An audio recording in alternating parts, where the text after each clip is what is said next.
Hello, everyone. Welcome. We're gonna give it just another minute or two to let folks join in. So go ahead, grab your coffee, get comfortable, and we'll start right at 2:05.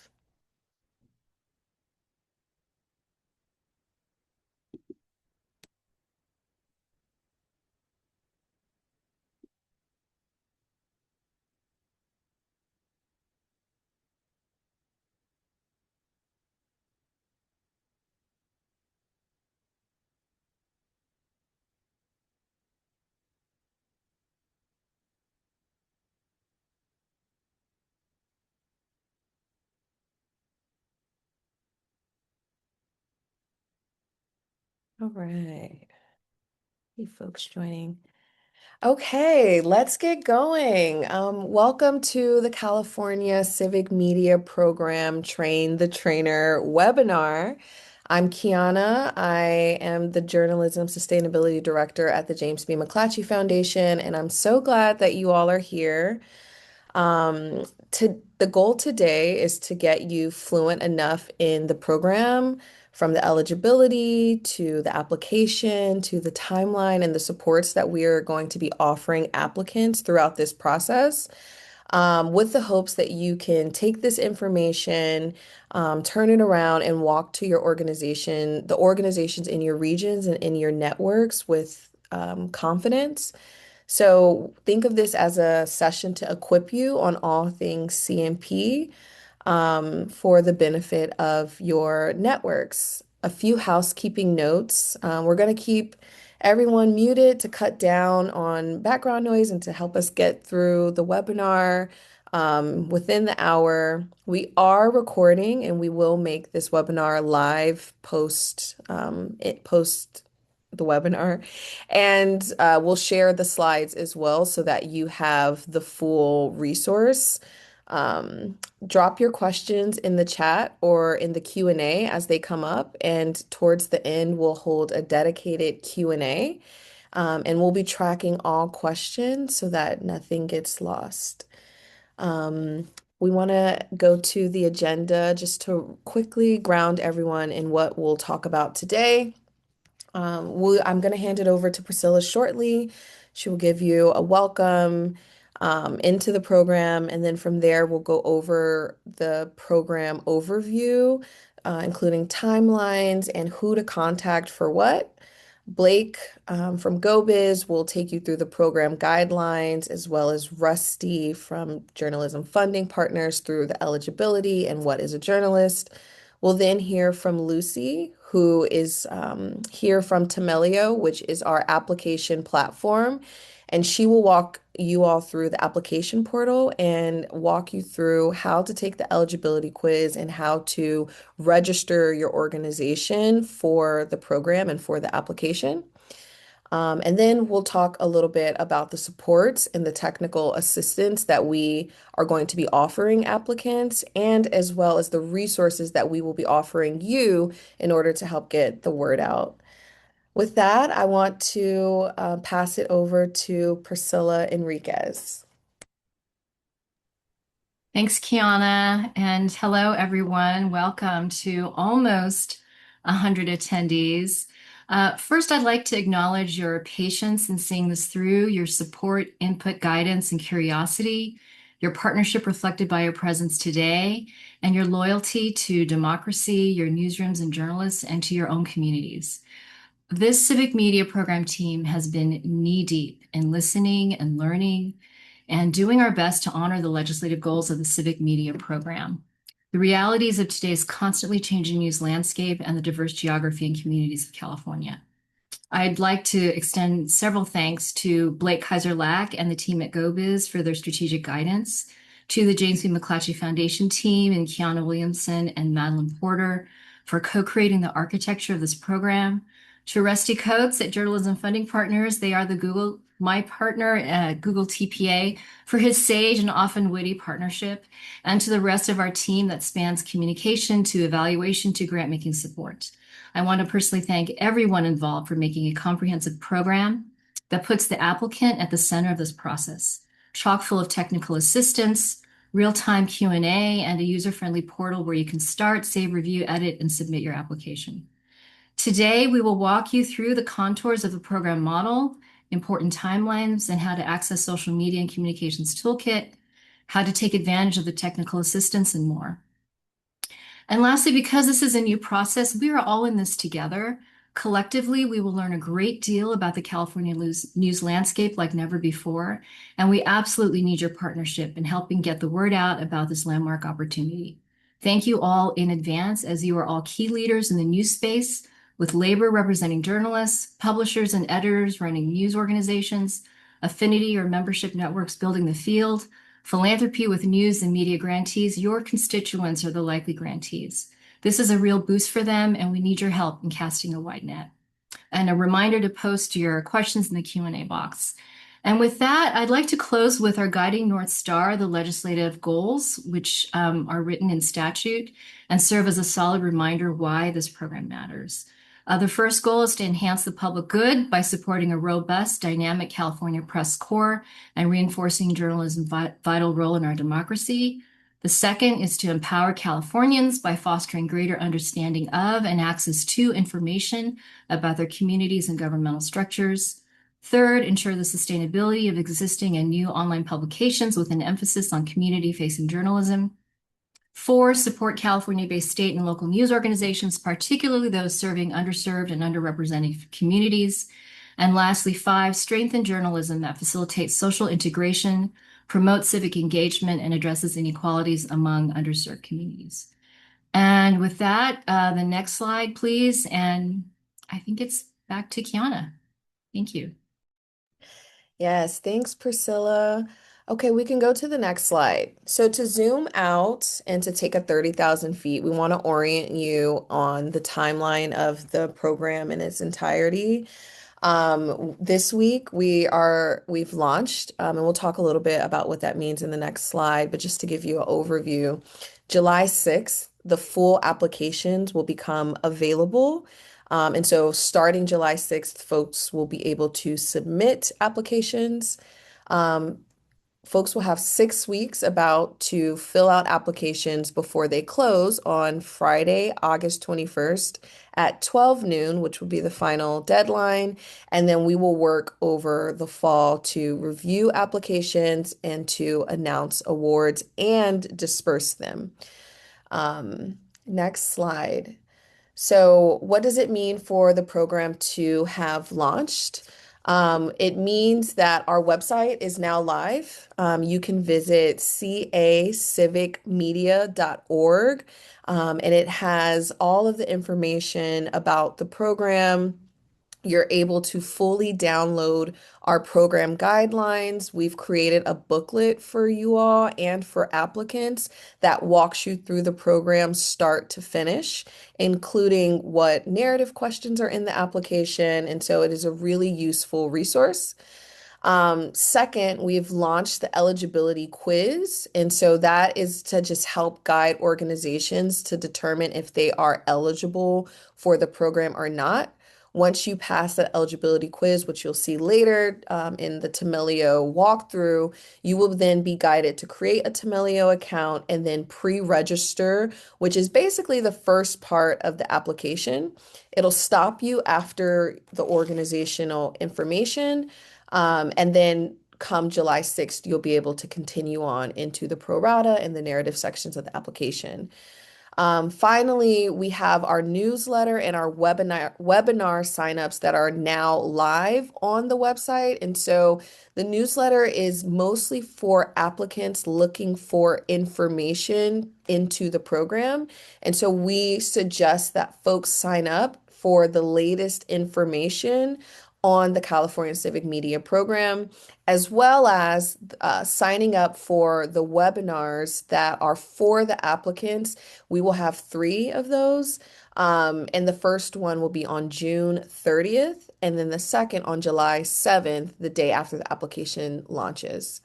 Lastly, on the website and now available, you'll find our FAQs, which we've compiled just some initial questions for you all. It will be updated in real time. So even questions from here that we see most people have or that are fundamental to the program, we will then go and add them to the FAQ so that they're constantly being updated. Next slide. Looking a little bit ahead, is July 6th, which is when the full application will launch.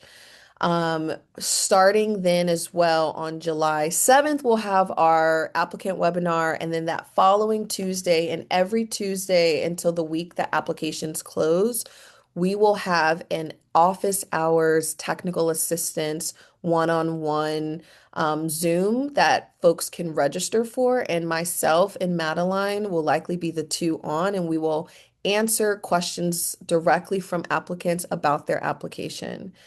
We also are preparing an applicant webinar for multi-newsroom publishers. Blake will talk a little bit about that in the program guidelines, but be on the lookout for that as well, post-application launch. And then finally, again, just to, can't overstate this enough, the application closes on October 21st at 12 p.m. Finally, next slide, we have a few channels upon which you can get into contact with the California Civic Media Program team. The first one is info@civic californiacivicmedia.org. We will send all this out to you, but this is a good email to send all of your questions to, general questions about the program, about guidelines, timelines, eligibility, webinar dates, clarifications, technical assistance request. This is going to be the email that you'll want to reach out to us on. We do have a grant at californiacivicmedia.org. All of your questions about Temelio and the actual application portal will come from here. And then also we will be communicating with folks for extra documentation if it's needed, or to notify people of their grant status through this email. So we want to make sure that it's not going to spam. And then finally, for all media inquiries, for partnerships, for communications, you will email the California Civic Media at GoBiz, and they will handle and help field your request for any quotes and such. And so with that, that's the main overview of the program. And I'm going to pass it over to Blake to walk through eligibility, how we determine funding, and how applications are prioritized for the program. Thanks so much, Kiana. As you mentioned, my name is Blake Kaiser-Lacht. I am the Civic Media Program lead here at the Governor's Office of Business and Economic Development, and I'm really excited to talk to you all about our program guidelines and our model. I won't talk too much about Priscilla's point, but just echoing her, this really couldn't have been done without so many of the folks on this call, the journalists, the publishers, the networks, and really big shout out to our Civic Media Program Advisory Board, who have been so critical in meeting with us for hours to really develop this and make sure it's reflective of the needs of the community. So just really want to thank everyone who's been involved in kind of creating our program guidelines. Today, I'm going to walk you through three parts of that model. First is going to be eligibility, who actually qualifies for the Civic Media Program. The second piece is funding determination. If you are eligible, how much money are you eligible for? And the last piece is prioritization and just thinking through kind of, this is a program that we do expect to have a lot of applicants for, and we do expect not to be able to fund every single application. And so walking you through how we plan to prioritize applications and what we'll request from folks who are applying. So next slide, please. We're going to start with eligibility. Who is actually eligible for the Civic Media Program? And so we have a pretty simple definition of what counts as an eligible news organization. That is an organization that is legally registered to conduct business within California, either through its own name or that of its parent company. And that organization creates, edits, produces, and distributes original, fact-based content on state or local matters of public interest. I want to pull out some of these pieces really directly so folks are aware of kind of what we're asking for when we talk about an eligible news organization, and I'm going to work backwards a little bit. The organization should report on state or local matters of public interest. This can be either statewide or local matters, that's city, county, regional, or state level. This program is really designed for organizations that are covering California-based issues. The second piece is original and fact-based reporting, and this reporting should not be aggregated content. This is original reporting that we're going to be asking our organizations to create in fact-based news content, not opinion content. And then the piece at the top around being legally registered to conduct business within California, either through its own name or that of its parent company. I want to be really clear here that the organizations that we're looking to apply are the actual banners or mastheads themselves. It's the LA Times, the Cal Matters, the SF Chronicle. Those are the mastheads that we expect to apply for the program, and all of the application information will regard to that entity itself. However, we know that many news organizations, if not a majority of them, are owned by a separate publishing company that actually employs the journalists that work at the newspaper. And so, although most of the application will be about the news entity itself that does the reporting, that masthead, we will require some information about that parent company. And that parent company often does hold like a Secretary of State filing and actually employs those journalists. And so, just want to be clear that that's the distinctions because we'll need a unique application for each newsroom that's applying. On the right-hand side of the screen, you'll see a list of requirements for the news organizations that are applying. These have not changed from our May advisory board meeting, and I will clarify each of them in order. Our ethics and correction policy and our public disclosure of ownership, those two items must be published on the website or in your print publication. If they're not already there, you can go ahead and put those on your website or in your print publication and come back to the application, but we do require those two pieces to be publicly disclosed on your content that you are creating. The third piece is media liability insurance. This is not going to be required at the time of application. This is just required at the time of grant award if you are selected. However, we highly encourage folks that are applying for the program to provide this at the front end. It just helps us streamline a lot of the process for making grant awards. So if folks have the media liability insurance, we highly recommend that folks submit it at the time of application. The fourth bullet is 3 years of news organization operation. And I think the distinction I made earlier around the parent company versus the actual kind of method is important here. We're looking for 3 years of news organization operation for the masthead itself, not the parent company. I think this is important because when we talk a lot about like changes of ownership in the news space, and so changes of ownership does not impact the continuity of the institution that's providing news to the community it's serving. And so the 3 years of news organization operation is specifically for the publication itself, not the parent company. And the last requirement is a Secretary of State filing with the state of California. And this just helps us to prove that you are legally registered to conduct business here in our great state of California. Next slide, please. So we do have two eligibility conditions that have not changed again from our May advisory board meeting. This is one, political ownership, organizations that are controlled by lobbying firms or PACs or other organizations we have listed there, which I think are pretty obvious for why we wouldn't fund organizations that have that slant.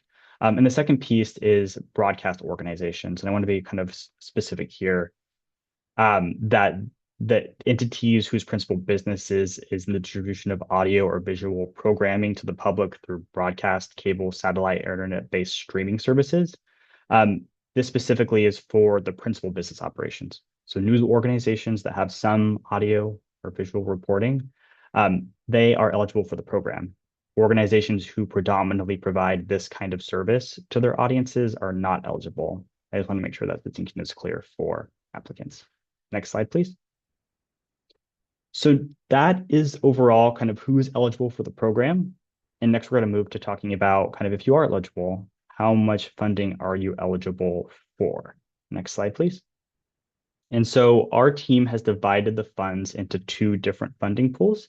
There's going to be $18.75 million total in grant making. This is the $20 million of the Civic Media Program minus administrative costs that are defined in legislative statute. And that fund is going to be divided into two pots.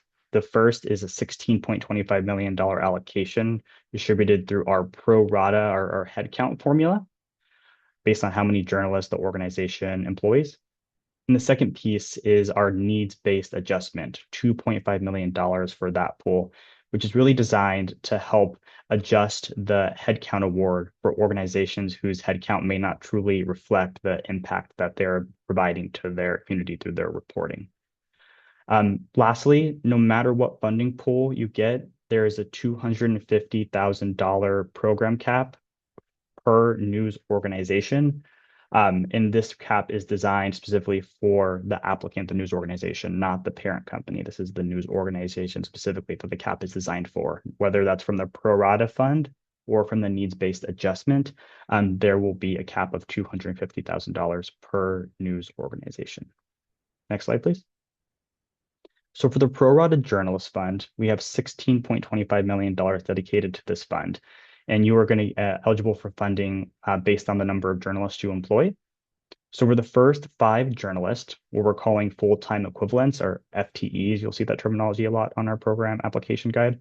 You'll get $20,000 for the first 5 journalists. So if you employ 3 journalists, you're eligible for up to $60,000. Every journalist after the first 5 journalists is eligible for $10,000 per journalist. So this is journalist 6 through 20. Once you reach 20 journalists or 20 FTEs, you will be eligible for up to $250,000, which is the program cap. So just as an example, if you employ 6 journalists, you are eligible for the first 5 being at $20,000 each. So that's $100,000 plus the $10,000 from the 6 journalists, which would be a total of $110,000. So that is kind of our pro rata journalist fund allocation method. Next slide, please. In terms of actually calculating what an FTE is, we have this kind of standard here on the screen in front of you. We are asking that a FTE is a journalist who is working on average more than at least 30 hours a week. You can submit your journalist for folks that are working part-time if your part-time journalist is working between 50 and 30 hours a week. If the journalist is working less than 50 hours a week or 15 hours a week, they will not be eligible for the pro rata headcount fund, but they will be able to be referenced in our needs-based adjustment. Similarly, 1099 contractors, many of which don't actually work on an hourly basis, more so like on a story basis or word count basis, those folks are not eligible for a pro rata headcount fund, but they are eligible to be referenced in our needs-based adjustment. Next slide, please. So next, we're going to talk a little bit about kind of what an eligible journalist is. And for this section, I'm going to pass it off to Rusty over at Journalism Funding Partners to talk a little bit about what an eligible journalist looks like. Thank you, Blake. I'm Rusty Coates. I'm the Executive Director of Journalism Funding Partners. We are the technical partner for the private funds that come out of Google. To define a journalist, we wanted to make sure that it was very clear so that you knew what was and what was not in the accountability. First of all, it has to be original content coming from this journalist, not aggregated. It has to be fact-based, not opinion of just influencer type of content. And it has to be news and information, so we also count data journalists. What's really important here is that we're looking at all versions of journalists, from text to visual and audio to emerging and others, to recognize that there are data journalists, there are audience producers, there are all kinds of new kinds of journalists that perhaps we didn't have in the newsroom. The definitions here are that they are not promotional, they are journalistic in their jobs. And next slide to help with, if we go to the next slide, what we are not looking for is anyone on the business side, advertising, sales, marketing, graphic, promotional design, PR, fundraising, admin, all the people who are in the head office do not count unless they are editors, publishers and owners, unless they dedicate 50% of their time to editorial production and management. I know that there are a lot of those out there, and hats off to you entrepreneurs for doing that. This is not open to aggregators. We don't want any sites in here that are completely propped up by the journalism of other organizations. We're only looking for original journalism and original journalists to be awarded for this. And non-local news, a lot of wire fill, as I would call it, as an OG from the newsroom, that does not count. The real trick in all of this is going to be verification. And for verification of what is an FTE and to make sure that you all are being honest, we're going with a privacy first model on this of attestation. You're going to be submitting a payroll summary and sign a legally binding attestation verifying the accuracy of all submitted documentation.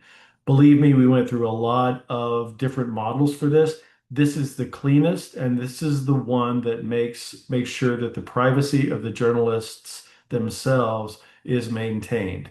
But it also makes sure that no one can count a piece of couch lint as a journalist, because if they don't show up in the attestation, they don't exist. Next slide, and I'll turn it back to Blake.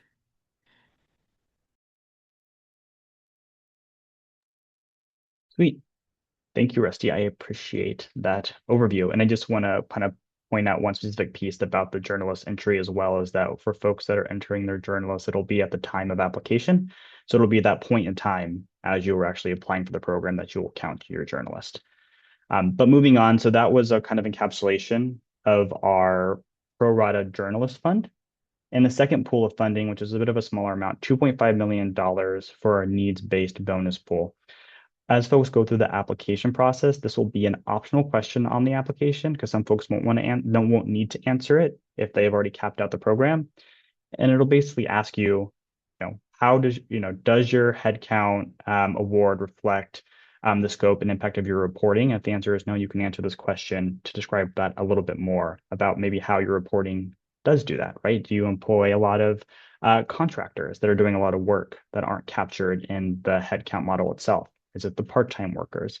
Are you doing a lot of reporting for communities that traditionally live in news deserts? And that's what this question is really getting at. Organizations will be eligible for up to double the pro rata amount. So if you got an award in the headcount space of the application process of $100,000, you would be eligible for up to $200,000. It's up to double. That double cannot go over the program cap. So no matter what, if you got $150,000, let's say, in the pro rata journalist fund, you will only be eligible for up to $250,000. That cap is kind of hits no matter what. Now, answering that question, we'll have a separate rubric that a review committee, which I'll get to in just a moment, processes, and we'll have a rubric that kind of walks through a little bit about how that award is allocated for the needs-based bonus award, but we'll release more information about that in the coming weeks. And I think a specific point to call out here is that organizations that have less than one FTE are still eligible for this program through the needs-based bonus pool. You'll still have to meet every other requirement. You won't be able to enter any FTEs, but at the end of the application process, you can talk a little bit about kind of how your workforce, likely that's predominantly, contractors or whatnot, how they still kind of contribute to the journalism ecosystem in your community, and you were eligible for up to $40,000 for that group of organizations. Next slide, please. So the last piece of our program model is how we're prioritizing applications, because as I mentioned, we are likely not going to be able to fund every single news organization. We want to kind of walk you through kind of what that prioritization looks like. And so that process will be a series of short questions that folks will answer. Those questions will be scored. Those answers will be scored by our independent review committee. And those scorings will be ranked, and that rank will impact which news organizations are funded first for the pro rata journalist funds. So these short answer questions are really designed to reflect the legislative goals that Priscilla outlined a little bit earlier in this presentation, and also meant to reflect the guiding mission statement that our Civic Media Program Advisory Board helped to shape at the beginning of this process. These questions folks can prepare on in our pre-application period and then be able to kind of answer them once our full application process opens. But those questions are going to be: one, coverage of disinvested audiences. How is your reporting serving audiences that may not have as much access to news or may not have as much existing coverage for their communities? Second question is on organizational capacity and sustainability planning.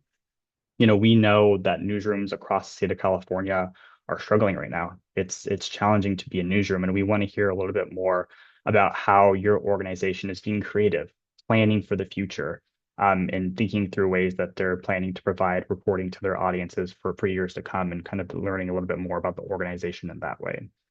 And the last short answer question will be on planned use of funds to achieve one of our legislative goals that we've outlined.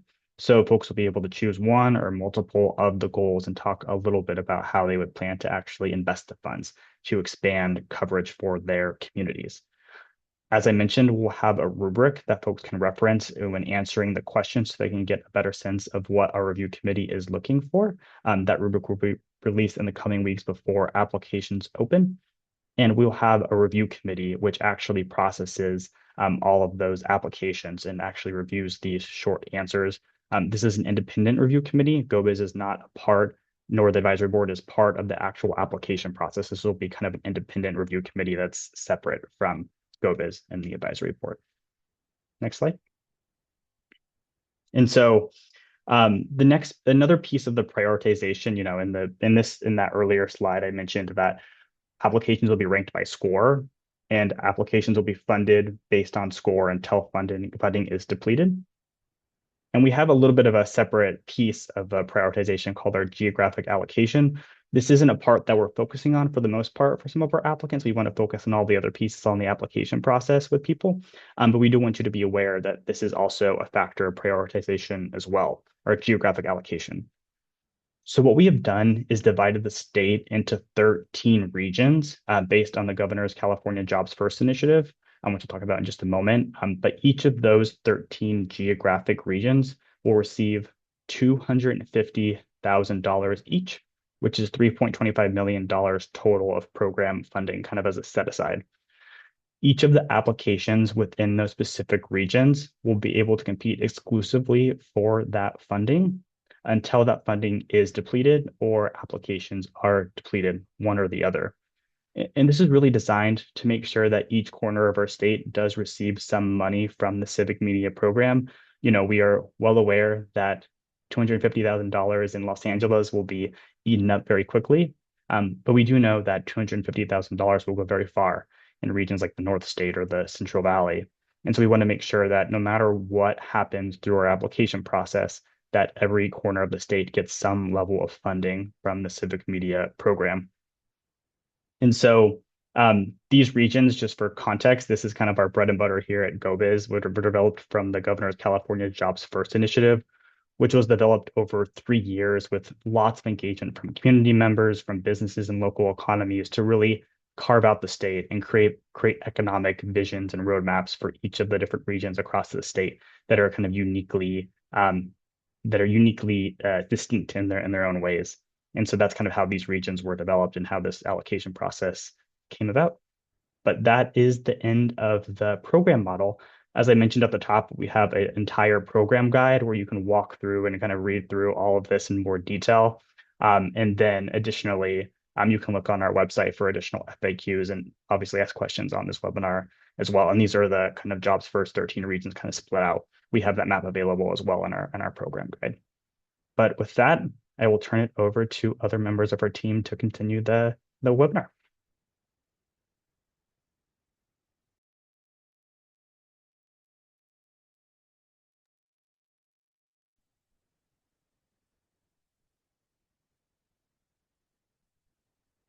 All right, I think that's me now. Hi, my name is Lucy. I'll be walking you through the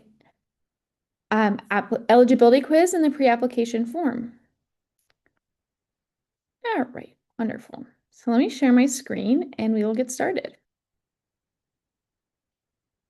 Okay, so as long as you can see my screen, essentially, once you come to the California Civic Media website, you'll have the ability to take the eligibility quiz. There's also a video walkthrough of what I am going to discuss today as well. So if you need to review it at any time, you can.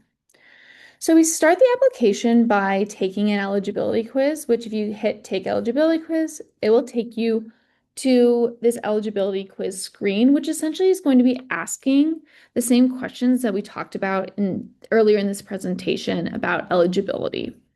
And these are going to be a series of yes, no questions that you will be answering based off of your organization. And as you answer them, you will get basically, if you come through and hit submit, you will get basically an answer is if you can move forward with the application or if you're not eligible to continue on with the application. And right now, between now and essentially July 5th at 11:59 p.m., the application is going to be this pre-registration form.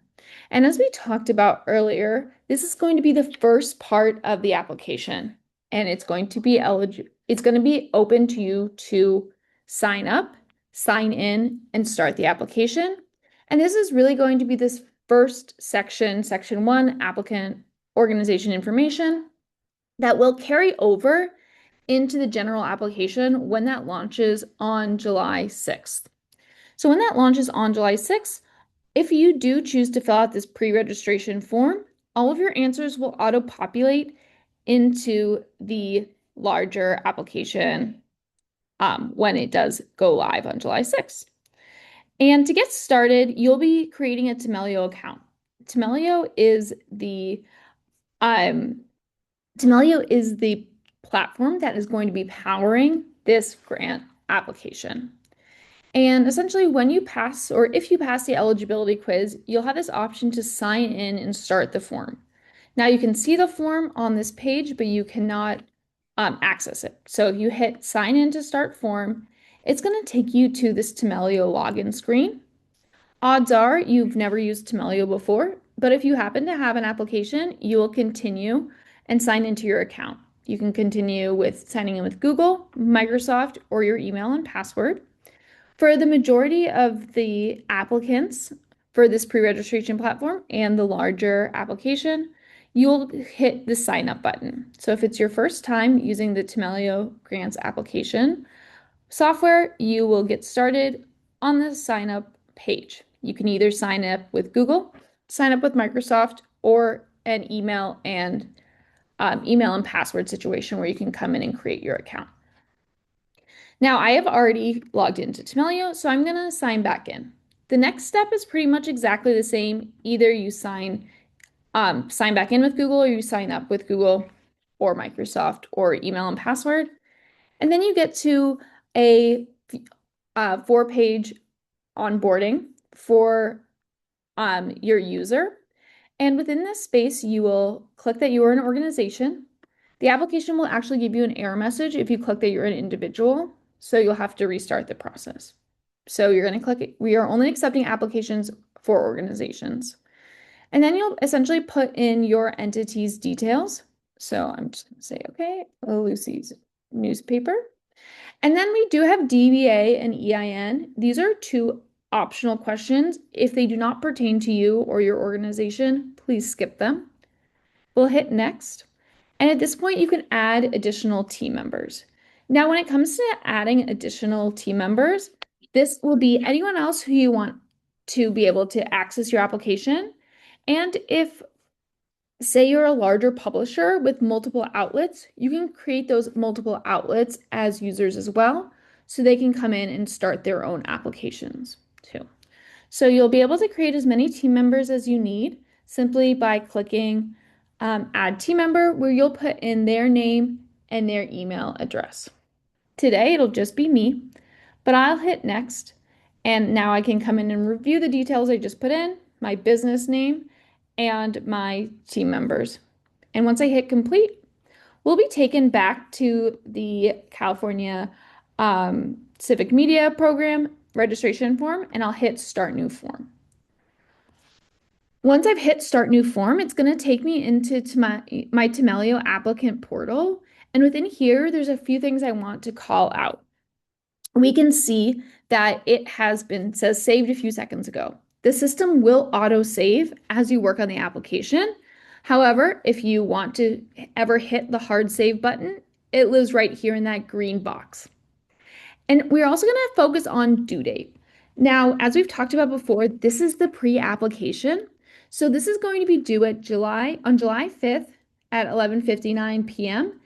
And the next part of the application will open on July 6th. Come July 6th, we'll transfer all of the pre-registrations into applications, and those questions that you have already filled out in section 1 will auto-populate. So I know we've talked about a due date in August. That will still be the case come July 6th, but during this pre-registration time, this will be open until July 5th. A couple other things to call out in this space are that we do have a chat box on the right-hand side. If you ask questions in this chat box, you can send comments or questions over to the California Civic Media Program, and they will be notified via email. They will chat back, and you will be notified via email if they chat back. So you can use that email address that they provided earlier in this presentation, or you can use this chat box. They go to the same place. And then again, this is powered by Temelio. So if you're having any technical issues outside of questions about the application form or the pre-registration form, you can hit this Get Help button on the top right-hand side of the screen. This will open Temelio's support chat. So if you're having technical issues, you can reach out in here. And basically, this will connect you with the support chat and we'll be able to help you out. However, if you ask us about questions that go to the California Civic Media Program, we'll tell you to reach out to the foundation, to reach out to California Civic Media, and we'll redirect you to the right place. So if you do ask us any specific questions about the application, we probably can't help you, but we can help you with technical questions. All right. And essentially, so we've covered this. Let me X out of my chat. We've covered this space, and this application will save. It will autofill in on July 6th. Now, if you are an organization that has multiple outlets under that one publisher head, we talked about this earlier, but in the application, there's a space to note that. So basically, we pull in the name of the legal entity of the business, and then it's the name of the news organization. So if my umbrella organization, my larger entity is Lucy's Newspaper, but I also house Lucy's B in here, this will be the application only for Lucy's B. So if you have multiple news organizations under that, multiple outlets under that larger publisher, you'll actually come back, you'll retake the eligibility quiz for each one. And we'll retake this, we'll answer our questions. They remain the same as they're under the same head. And then you'll continue to the application. It will prompt you to continue with your already existing form, but if you're opening it for another media outlet, you'll actually hit Start Form, and this is going to actually take us to another form. So this way you can say like second entity, and again, it auto saves. And in our dashboard, we now can see we have our two proposals. You'll click in, see what proposal it's for, and that's where you add those team members so they can help you fill out whichever application they're working on. All right. That is just an example of walking through the eligibility quiz and using Temelio. Back to you, Kiana. Thanks, Lucy. Okay, I'm time checking us. Do want to get out on time and get to all of the questions in the Q&A box. These are some great questions, and I want everyone to hear the answers. So we'll likely start to respond in the Q&A box, and then choose some to kind of go over live, just because I think it'll provide good clarity for the entire group. And then one more note on the parent organization with the multiple different news orgs. We're going to have a webinar specifically for those organizations, and so we'll reach out to you all when that's scheduled, but it'll be soon. So just to quickly talk about some of the supports that we have both for the applicants and for organizations like yours, where you have a network of people who may be applying and who may be coming to you for information. We have a sort of resource track for both, and I want to just talk really quickly about what those resources look like. So for applicants, obviously, we're doing this training for you all so that you can act as sort of ambassadors to the program. We will host 3 applicant webinars plus 1 additional webinar for applicants that have multi-newsroom publishers. We are going to send out a communications plan that through via our newsletter and our social media, and so folks will be able to just be aware of every date. We'll send reminders. We'll let you know as resources become available and if anything shifts or changes. So signing up for our newsletter and social media is going to be one of the best resources. We'll have weekly office hours, like I mentioned at the beginning, every Tuesday at 2 p.m. You just have to register and show up, and you'll get one-on-one time with me, myself, Madeline, and other folks from the team to help answer your questions. We will be available via email. Our goal is to be responsive in 72 hours. As Lucy showed you, there's also support inside the grants portal, both for the Tamilio app, but also if you get to a question and you're not sure what verification is needed, or if you can submit something extra, you can actually just reach out to us in the actual app portal and we can respond to your specific case, which I think is going to be really helpful throughout this. And then finally, our FAQ database. Questions that were asked, especially if we're asked more than once, we will update our FAQs on our website. And then we'll also be taking some of the most frequently asked questions and populating them on our social media sites as well, so that folks can get a sense of questions that the field is asking quite regularly. If we go to the next page, I'm not going to spend too much time here. These are just the dates of our webinars and the dates of the TA Tuesday. You will get this information, and the links to register for these are available on the website. I want to turn it over to Day, who's with Pataya, our communications team, to talk with you a little bit about the resources that are specifically for folks sort of supporting a network of applicants who may apply to the program. Thanks, Kiana. Good afternoon. Buenas tardes, everyone. So as shared, we want to make these tools accessible for you and make sure that you have the language, the assets to help us spread the word. So in our website, you will have access to a social media guide and toolkit. And here, this presentation will be available for all of you. You could also find it in our website. In this toolkit, we will create some based on the FAQs that we're hearing, post things about the webinar dates. The toolkit is really there to make it easy for you to copy and download some of the graphics and post on your social media networks. We also have newsletters that you can use as well as banners. But what I do want to note is that our team is available at the info ad or on social. So as you're doing your outreach and identify that you really have a graphic that could really help, clarify, please reach out to us and just DM us. We want to make sure that this toolkit is helpful for the work that you're doing. Next slide, please.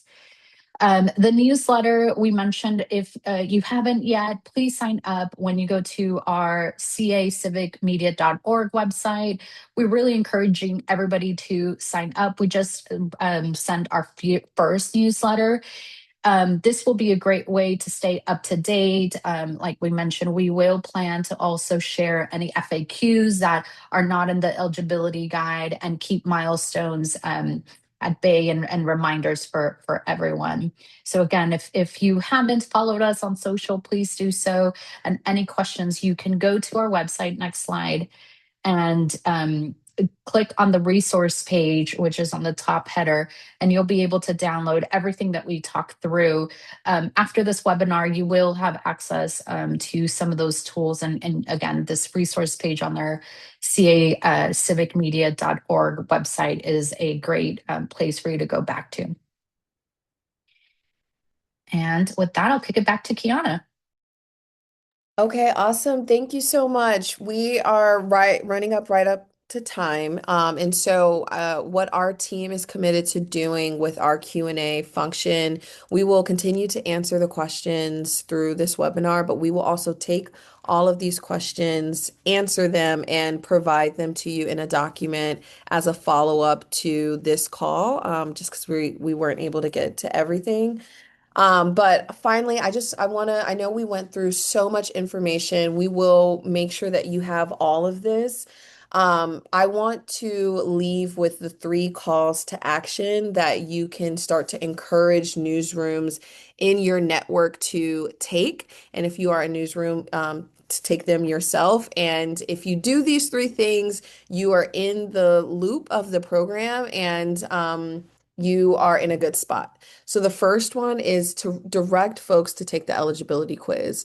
Folks from that eligibility quiz will be able to walk through not only the eligibility quiz to see if they are eligible to apply, but they will also be prompted to begin setting up their Tamilio account, which will take off a lot of the burden once the application is fully available.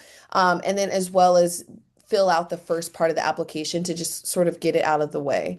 And so once you do that, we are able to then notify you when the full application is available directly. And it just gets you into our funnel. The second action that we're hoping we can get newsrooms over the next 2 weeks is to start signing up for the webinars. We are going to host this same webinar 3 times, and then again, a webinar for publishers that have multiple newsrooms. And so signing up for those webinars, and we will get that additional one up on the website probably by the end of this week. We want to make sure that every applicant has been to at least one webinar, so that way we can really walk through the details and the contours of this program for folks. And then finally, the last call to action that we really are hoping folks will take over these next couple of weeks is to sign up for our newsletter. As of now, we are building up a database of organizations. We have one, but we can't, until people opt in, we can't necessarily use it. And so our hope is that we are calling in newsrooms from all across the state, and we want to make sure that they're connected to the latest information for the program. And the best place to be connected is to sign up for our newsletter.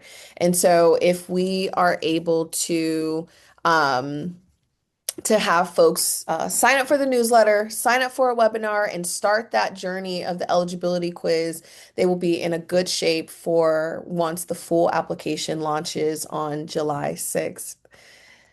Thank you again so much for your time, for your consideration, for your collaboration on this program.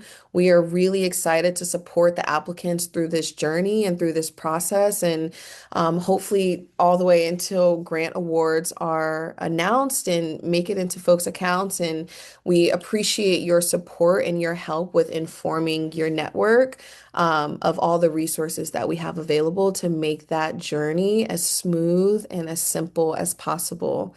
Over to Priscilla to close us out in any final last words.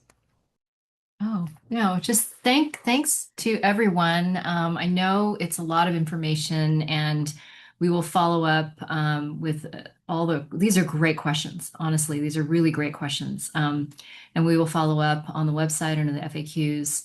And I also want to reiterate what Kiana said, that we will follow up with the parent companies that have multiple news assets, newsrooms. There is a way for you all to apply in the system. So again, thank you all.